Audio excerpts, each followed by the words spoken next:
पास इसका समाधान नहीं है सिवाय वैदिक धर्म। धाराओं के अंतर्गत जो है संघर्ष हो रहा है। यह सभ्यतागत संघर्ष है और यह अवश्यंभावी है, क्योंकि जो दो तीन विचारधाराएं हैं, ये हर विचारधारा अपने आप को श्रेष्ठ मानती है, जबकि वो श्रेष्ठ है नहीं, और श्रेष्ठ विचारधारा को सबसे निम्नतम मानती है। ईसाइयत, ईसा मसीह को मानने वाले लोग अपने को विश्व के सबसे सभ्य लोग मानते हैं, और जब भारत में आए ईसाइयत का प्रचार करने लगे, इन्होंने कहा कि भारत असभ्य है, इसको सभ्य बनाना हम ईसाइयों का धर्म है, और भारत को हम सभ्य बनाने के लिए आए हैं। भारत को गुलाम हमने नहीं बनाया है, बल्कि यहाँ आकर के हमने इन पर उपकार किया है। उसी तरह से इस्लाम को मानने वाले लोग कहते हैं कि पूरे विश्व में इस्लाम का साम्राज्य स्थापित होना चाहिए।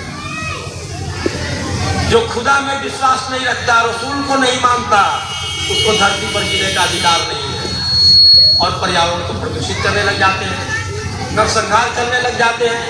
ये दोनों विचारधाराएं नरसंहार की समर्थक हैं, पर्यावरण को प्रदूषित करने की समर्थक हैं। लेकिन एक तीसरी विचारधारा वैदिक विचारधारा है। उन दोनों विचारधाराओं में संसार की अन्य विचारधाराएं समाहित हो जाती है, इसलिए मैं अन्य की चर्चा नहीं कर रहा हूँ। लेकिन तीसरी विचारधारा वैदिक विचारधारा है, जो सह अस्तित्व में विश्वास करती है कि जियो और जीने दो। हम नहीं कहते हैं कि सिर्फ हिंदू उसका कत्लेआम कर देना चाहिए और जबरन उसको वैदिक धर्मावलंबी बनाना चाहिए। यह वैदिक धर्म नहीं कहता है। हम तो कहते हैं मनोभाव श्रेष्ठ बनाने की बात करते हैं, और इसलिए हमने कहा वसुधैव कुटुंबकम, सारे संसार को हमने कुटुंब बनाने की बात की। संपूर्ण विश्वम भवेत् एकनीलम, सारा संसार एक घर बन जाए, इससे बड़ी कल्पना क्या हो सकती है? ईसाइयों के पास ये विचार नहीं है, इस्लाम के मानने वालों के पास ये विचार नहीं है, उनके अंदर तो सह अस्तित्व का भाव ही नहीं है, किसी के साथ मिलकर के रह ही नहीं सकते। लेकिन हमारी विचारधारा वैदिक विचारधारा श्रेष्ठतम विचारधारा है। आज से नहीं, सृष्टि के संसार को इस रास्ते पर आना पड़ेगा। भले ही अपार न संघर्ष करें, लेकिन सत्य को तो स्वीकार करना ही पड़ेगा। कितना दूर आप भागेंगे? अरे ये वैदिक विचारधारा यज्ञ की संस्कृति है, और यज्ञ वही श्रेष्ठतम कर्म। हमने तो अतिथि को देव माना है, और इसलिए संसार की जो जातियां अपने देशों से बहिष्कृत हुई, उनको भी हमने स्थान दिया। पारसी आए, उनको दिया हमने स्थान। शक आए, हूर आए, कुषाण आए, सबको हमने दिया। अपने आप को उन्होंने विलीन कर दिया, अपना अस्तित्व अलग, अपनी पहचान अलग नहीं बनाया। केवल ईसाई और इस्लाम के मानने वाले ही अपनी पहचान बनाने के चक्कर में हैं। लेकिन सच्चाई को भी मोहम्मद इकबाल को स्वीकार करना पड़ा था, और कहना पड़ा था कि यूनान और मिस्र रोमा सब मिट गए जहां से, बाकी मगर है अब तक नामो निशा हमारा। कुछ बात है कि हस्ती मिटती नहीं हमारी, सदियों रहा है दुश्मन दौरे जहां हमारा। संसार की तमाम संस्कृतियां लुप्त हो गई, काल के कराल गाल में समा गई, लेकिन भारतीय संस्कृति जीवित है। क्यों जीवित है? सदियों रहा है दुश्मन दौरे जहां हमारा, और कुछ बात है कि अपनी मिटती नहीं हमारी। तो कौन सी बात है?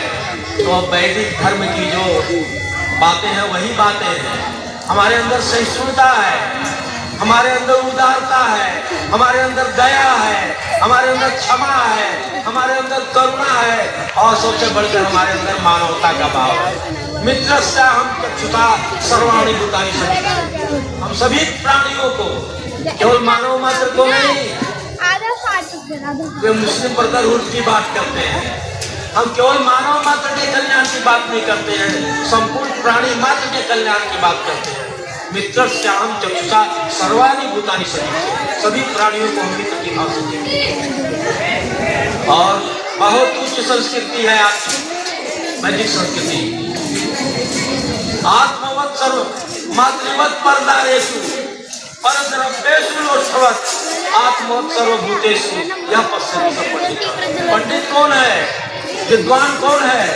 तो जो पराई स्त्रियों में मातृभाव में रखता है, पराई स्त्रियों को माता की तरह पूज्य समझता है। मातृवत् परदारेषु परद्रव्येषु लोष्ठवत्, दूसरों की संपत्ति को मिट्टी का ढेला समझता हो। ईशावास्यमिदं सर्वं यत्किंचित् जगत् यत्किंचित् जगत्यां तेन त्यक्तेन मुञ्जिता। जितनी आवश्यकता है उतना ही ग्रहण करो, आवश्यकता से अधिक का संचय मत करो। ये संस्कृति हमारी सिखाती है। इस्लाम की संस्कृति नहीं सिखाती, ईसाइयत की संस्कृति नहीं सिखाती। वो तो सारे संसार को हड़प लेना चाहते हैं, सारे संसार में कत्लेआम मचा करके, नरसंहार करके अपने मत का प्रचार करना चाहते हैं। लेकिन हिंदुस्तान का कोई बुद्ध भी जाता है विदेशों में प्रचार करने के लिए अपने मत का, तो तलवार लेकर नहीं जाता, भाले लेकर नहीं जाता, एटम बम नहीं गिराता। क्या किया था अमेरिका ने विश्व युद्ध के दौरान? हमने वैचारिक धरातल पर कार्य करने की कोशिश की। सारे संसार को हमने मानवता का संदेश दिया, वसुधैव कुटुंबकम का संदेश दिया। यही हमारी संस्कृति। इसलिए जब हम यज्ञ करते हैं तो यज्ञ में यही सारी भावनाएं उद्भूत होती हैं। संपूर्ण विश्व के कल्याण की बात करते हैं। इसलिए स्वामी दयानंद सरस्वती ने जब आर्य समाज की स्थापना की तो लोगों ने पूछा कि आपके आर्य समाज का क्या लक्ष्य है? कहा सारे संसार का उपकार करना ही हमारा लक्ष्य है। आर्य समाज का लक्ष्य है सारे संसार का उपकार करना, केवल अपना नहीं, अपने देश का नहीं, अपनी जाति का नहीं। अब जो है ये सूचना आ गई है मुझे अपनी बात को समाप्त करने के लिए। मैं समय का अतिक्रमण नहीं करूँगा, विषय लंबा था, मुझे इस पर बहुत कुछ बोलना था, लेकिन आगे के सत्र में अवसर मिला, इस बात को आगे बढ़ाया जाएगा। फिलहाल मैं यहीं पर अपनी बात को विराम देता हूँ। ओम सम। परमात्मा ने सृष्टि में सबसे उत्तम और सबसे योग्य चीज जो बनाया वो मानव को बनाया, और मानव को बनाया और उसको सही रास्ता के लिए वेद ज्ञान भी दिया। और ये ऋषियों का देश है, 4 ऋषियों के माध्यम से वेद ज्ञान दिया और फिर वहीं से ब्रह्मा से जैमिनी पर्यंत ऋषियों को बराबर वेद में देता रहे। ऋषियों का देश है ही, और उन वेद की व्याख्या कर व्याकरण की आपके कान तक पहुंचा दिया। फिर भी हम कान से बहरे हैं, सुन नहीं रहे।